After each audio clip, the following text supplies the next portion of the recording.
My dear students, कैसे हैं आप लोग। ये जो है क्लास 11 का जो फिजिकल वर्ल्ड है, इसका मैं सेकेंड पार्ट लेके हाजिर हुआ हूँ। इसमें थोड़ी सा हमको देखना है scope and excitement of physics. तो जो इसका स्कोप है, तो इसका जो स्कोप है वो इसको दो भागों में हम डिवाइड कर देते हैं कि कहाँ कहाँ इसका स्कोप है। तो सबसे बड़ी बात, पहले इसका हम नाम लेंगे मैक्रोस्कोपिक पर और दूसरा हम लेंगे कि माइक्रोस्कोपिक पे। तो जो इसका स्कोप है यानी कि जो कार्य क्षेत्र है, दो भागों में हमने इसको डिवाइड कर दिया, मैक्रोस्कोपिक और एक हो गया माइक्रोस्कोपिक। तो मैक्रोस्कोपिक में जितना एस्ट्रोनॉमिकल चीजें हैं ना, इसकी स्टडी हम की जाती है। मैक्रोस्कोपिक मतलब बड़े स्तर पे जो आंखों से दिखाई पड़े, जैसे मैकेनिक्स की बातें, जैसे थर्मोडायनेमिक्स की बातें, ऑप्टिक्स की बातें हम करते हैं, ऑसिलेशन एंड वेव की बातें करते हैं और इलेक्ट्रोमैग्नेटिक वेव की हम बातें करते हैं, इलेक्ट्रो जो डायनामिक्स की बातें करते हैं।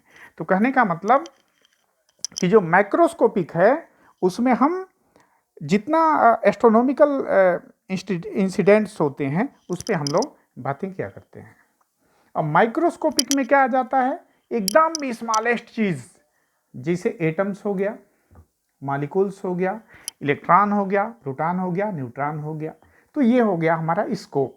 जब भी स्कोप पूछता है, थ्योरेटिकल चैप्टर है, तो स्कोप को हम दो भागों में बांटेंगे। स्कोप मतलब कार्य क्षेत्र, उसका जो वर्किंग एरिया है वो दो भागों में हो गया, मैक्रोस्कोपिक और एक हो गया माइक्रोस्कोपिक। तो मैक्रोस्कोपिक में जितने ये मैकेनिक्स है, तो मैकेनिक्स क्या है, जिसको हिंदी में यांत्रिकी बोलते हैं, इसमें हम मैटर के नियमों का स्टडी करते हैं, इसमें न्यूटन साहब के नियम की स्टडी करते हैं, ग्रेविटेशन की बातें करते हैं, इसमें रॉकेट की बातें करते हैं। ठीक है, इस तरह का जो है इसमें मास की बातें करेंगे, इनर्शिया की बातें करेंगे, हम मैकेनिक्स की बातें करें, यानी फर्स्ट वाला जो मैंने लिखा है मैकेनिक्स। तो इसमें मास हो गया, इनर्शिया हो गया, फोर्स हो गया, एनर्जी हो गया, पावर हो गया, ठीक, टार्क हो गया, ये सारी चीजें हैं, इसकी स्टडी मैकेनिक्स में की जाती है। दूसरा क्या आएगा, थर्मोडायनेमिक्स। तो थर्मोडायनेमिक्स में हम किन चीजों की स्टडी करते हैं, इसमें हीट को, मतलब जैसे हीट है, जैसे पानी हमेशा ऊपर से नीचे की ओर बहता है, इसी तरह जो हीट है वो हमेशा हायर से लोअर की तरफ वो बहता है। ठीक, इसी तरह इसमें जो एंट्रोपी पढ़ेंगे हम, इसी में पढ़ेंगे, इंटरनल एनर्जी पढ़ेंगे, टेम्परेचर वगैरह के बारे में हम पढ़ेंगे। हीट इंजन बहुत ही important, most important, Carnot heat engine वगैरह इसमें टॉपिक आएगा, आगे आएगा, चैप्टर आएंगे। ठीक है, तो वो थर्मोडायनेमिक्स हम पढ़ते हैं। ऑप्टिक्स क्लास 12 में हम लोग पढ़ेंगे बहुत ही अच्छे से, जो क्लास 10 में थोड़ा बहुत पढ़ा गया है। इसमें रिफ्लेक्शन हो गया, रिफ्रैक्शन हो गया, डिफ्रैक्शन हो गया, इंटरफेरेंस हो गया, टोटल इंटरनल रिफ्लेक्शन तो याद ही होगा, ये सारी चीजें। इसमें मिराज वगैरह जो था वो ऑप्टिक्स में स्टडी की जाती है। ये सब किस में हम पढ़ रहे हैं, माइक्रोस्कोपिक में। मैंने कहा scope is divided into two parts, macroscopic and microscopic. हम चौथी बात क्या है, माइक्रोस्कोपिक में ऑसिलेशन एंड वेव की बातें करेंगे। थोड़ा बहुत हम लोगों ने पढ़ा था, मेरे ख्याल से 9th में, 9th के बच्चे पढ़ा करते हैं, और इसको बहुत ही अच्छे से हम लोग 12th में पढ़ेंगे। ऑसिलेशन है, वेव है, उसमें डैम्प्ड ऑसिलेशन वगैरह आएगा और तमाम चीज़ें आएंगी। T=2π√L/G जो हम पढ़ते हैं। फिर इलेक्ट्रोडायनेमिक्स आएगा, मतलब कुल मिला के इलेक्ट्रिसिटी वगैरह उसमें पढ़ेंगे इलेक्ट्रोडायनेमिक्स में, जिसमें चार्ज वगैरह है, मैग्नेटिक फील्ड, फैराडे लॉ है, एम्पियर लॉ है, ओम्स लॉ है। ठीक है, ये सारी चीज़ें पढ़ेंगे। अब दूसरा जो सिस्टम है हमारा, स्कोप का जो दूसरा पार्ट है वो माइक्रोस्कोपिक है। इसमें हम एटम की बात करेंगे, मॉलिक्यूल्स की बात करेंगे, इलेक्ट्रॉन की बात करेंगे, प्रोटॉन की बात करेंगे, न्यूट्रॉन की बात करेंगे। तो इस तरह से हमारा स्कोप हो गया। अब दूसरी जो चीजें हैं, एक्साइटमेंट। एक्साइटमेंट यहां मैं लिख दूं, एक्साइटमेंट। तो एक्साइटमेंट क्या है, एक्साइटमेंट क्या है, मैंने पहली बात कहा, मैं बहुत ही सिंपल में कह रहा हूं कि ये जैसे पृथ्वी का अपने एक्सिस पे घूमना, मैं लिख दूं अर्थ रोटेशंस या एक्सियल मोशन। एक्सियल मोशन बहुत बड़ा अपने आप में एक्साइटमेंट है। दूसरा मैंने कहा कि वेट इज नथिंग। तीसरा मैंने कह दिया अकॉर्डिंग टू आइंस्टीन साहब कि टाइम इज नथिंग। ठीक, ये चीज, इस चीज को डिफाइन कर दिया जाए तो बहुत शानदार सा एक्साइटमेंट हमको मिल जाता है। बाकी तो तमाम चीजें है ही है। एक टाइड और टाइम, हाई टाइड में लिख दूं, हाई टाइड कहीं ना कहीं अपने आप में ग्रेविटेशन का बहुत बड़ा ज्वलंत एकदम प्रमाण है, प्रूफ है। तो अर्थ का एक्सियल जो है मोशन, पृथ्वी का अपने एक्सिस पे घूमना। तो इसमें क्या है ना, जैसे पृथ्वी है, अर्थ है, जब तक हम यहाँ पे हैं ठीक है, अकॉर्डिंग टू एक दूसरे के रिलेटिव में हम क्या हैं, रुके हुए हैं। रिलेटिव मोशन के का सबका रिलेटिव मोशन एक दूसरे के लिए रिस्पेक्ट में 0 है। लेकिन पृथ्वी ये अर्थ है ना, इसको छोड़ के हम ऊपर चले गए और मान लीजिए कि अपने हेलीकॉप्टर को मैंने रोक दिया, तो पृथ्वी अपनी एक्सिस पे घूम रही है, तो इसको घूमते हुए दिखना चाहिए, ऐसे पूरा घूमते हुए दिखना चाहिए अपनी एक्सिस पे, लेकिन ऐसा नहीं होता है। यहाँ फिर साइंटिस्टों ने क्या किया, अपनी सुविधा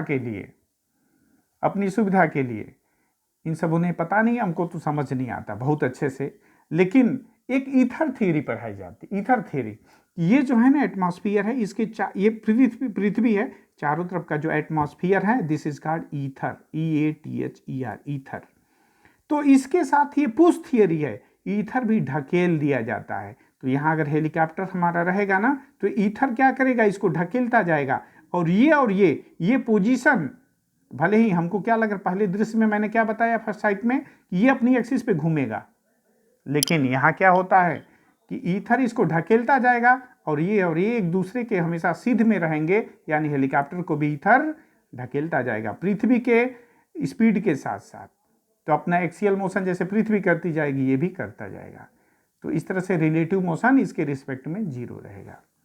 फिर भी अर्थ का एक्सियल मोशन, और यहीं से निकल के आता है ये दोनों, ये चीज खासतौर पे टाइम। मैंने कहा अभी पहले वीडियो में मैंने थोड़ी सी बात की कि पृथ्वी अपने एक्सिस पे 1600 किलोमीटर पर आवर की चाल से घूमती है, लेकिन अगर स्पीड को ये बढ़ा दी, 1600 की जगह पे अगर इसने 3200 कर दिया, तो पता चला कि 24 घंटे के बदले 12 घंटे में एक चक्कर पूरा कर जाएगी।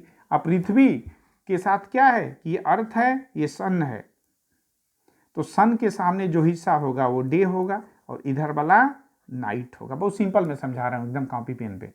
तो क्या हो जाएगा, अगर स्पीड बढ़ेगी 1600 किलोमीटर पर आवर की चाल के बदले अगर 3200 इसने कर दिया, तो 24 घंटे के बदले 12 घंटे में क्या हो जाएगा, एक चक्कर मार लेगी। पता चलेगा 6 घंटे का दिन 6 घंटे का रात होगा। फिर टाइम का क्या मतलब। अगर क्या करे कि अगर स्पीड को अपने घटा दे, 1600 की जगह पे 800 कर दे, तो एक चक्कर करने में कितना लगेगा, 48 आवर्स लगेंगे, और 48 में 24 घंटे का दिन होगा, 24 घंटे की रात होगी। तो फिर टाइम क्या है, कुछ भी नहीं। इसीलिए एक्सियल मोशन की मैं बात, और कभी पृथ्वी को गुस्सा आ जाए, ये पूरा घूमना ही बंद कर दे, तो जिसके हिस्से में दिन रहेगा वो हमेशा दिन रहेगा, वेट करता रहे। अंधेरे जो है ना, इसके अंधेरे कभी खत्म नहीं होंगे, हमेशा रात ही रहेगी। अब नेक्स्ट बात मैं करूं, वेट क्या है। जो फिजिक्स को मैंने कहा कि 3 भागों में पढ़ते हैं। पहला जो भाग है आर्किमिडीज वाला भाग है, जिसमें वेट की मान्यता थी कि पानी का जहाज जो है पानी के ऊपर तैरता है, लेकिन लोहे का जहाज पानी के ऊपर तैरता है, लेकिन लोहे की कील डूब जाती है। कहीं वेट की महत्ता थी। बाद में न्यूटन साहब आए 1600 समथिंग में, जब हिंदुस्तान में शाहजहां का जो है, हम लोग ताजमहल वाले हैं ना, तो ताजमहल बन रहा था, तो उस समय न्यूटन साहब, इतना महान साइंटिस्ट, मैं उनका बहुत बड़ा फैन हूँ, उन्होंने कहा कि नहीं, वेट के बाद एक और चीज़ होती है, उससे भी ज़्यादा इंपॉर्टेंट, दैट इज कॉल्ड मास। फिर आइंस्टीन साहब आए, उन्होंने कहा कि पूरे ब्रह्मांड में सिर्फ 2 ही चीज़ें हैं, एक मास है और एक एनर्जी है, तीसरी कोई चीज़ है ही नहीं है। तो ये आइंस्टीन साहब को, आइंस्टीनियन मैकेनिक्स अगर आप MSc में पढ़िए, फिर देखिए, डूबिएगा तो फिर शायद निकल ही ना पाए हम लोग। क्या मस्ती चीज़ है, मज़ा है। तीसरी बात वही मैंने कहा, टाइम इज नथिंग। उसके बाद जो हाई टाइड है ना, मुझे निजी तौर पे बहुत ही प्रभावित करता है ये। थोड़ी सी बात इसको मैं बता दूं कि यहाँ जो है, यहाँ मैं क्या करूं, अर्थ बना दूं, और पृथ्वी का जो ये मून, इसका काम है पृथ्वी के चारों ओर घूमना, और सन के चारों तरफ कौन घूमेगा, पृथ्वी। कभी कभी ऐसा भी समय आता है कि तीनों एक सीध में हो जाते हैं, स्ट्रेट लाइन में हो जाते हैं, लीनियर लाइन में हो जाते हैं। उस समय जो टाइड होता है ना, tide comes to convert in high tide में हो जाते हैं। क्यों? क्योंकि सन के द्वारा जो इफेक्ट डाला जाता है और मून के द्वारा दोनों दिया जाता है, that is add up. Moon ने जो फोर्स लगाई F1 और सन ने जो लगाया दैट इज F2, तो रिजल्टेंट क्या हो जाता है, F1 प्लस F2। यानी कि जो टाइड आता है ना, that comes to high tide. कब होता है, जब तीनों एक सीध में होते हैं। पृथ्वी से 14 करोड़ किलोमीटर की दूरी पे बैठा हुआ सूर्य अपना इफेक्ट दिखा देता है। और जरा सा यहाँ एक बहुत अच्छी बात है कि जो ग्रेविटेशन, अभी हम आगे करेंगे इसकी बात, एफ ही डायरेक्टली प्रोपोर्शनल टू क्या होता है, m1m2/r², जो क्लास 9th में हम लोगों ने पढ़ा था। आर अगर मोर होगा तो एफ क्या होगा, उतना ही लेस होगा। तो यहाँ आर कितना है, R is equal to 14 crore kilometre है,